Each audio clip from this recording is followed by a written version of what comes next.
Update news. यवतमाळच्या जामनकर नगर परिसरात आज सकाळी 6 वाजताच्या सुमारास ही रक्ताळलेली घटना उघडकीस आली।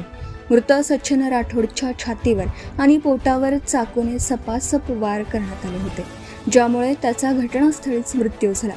हत्या करण्यापूर्वी आरोपींनी सचिनला दारू पाजली होती आणि त्यानंतर दारूच्या नशेत झालेल्या वादातून हा प्रकार घडल्याचा संशय व्यक्त केला जात आहे।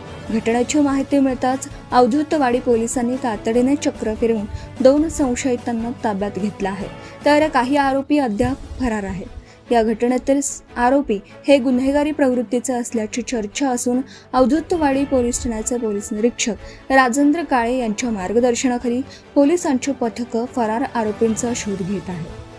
मात्र या भर दिवसा झालेल्या हत्याकांडामुळे जामनकर नगर परिसरात सध्या कमालीची भीती आणि तणावाचं वातावरण निर्माण झाले आहे। संपादक सय्यद मुतीन।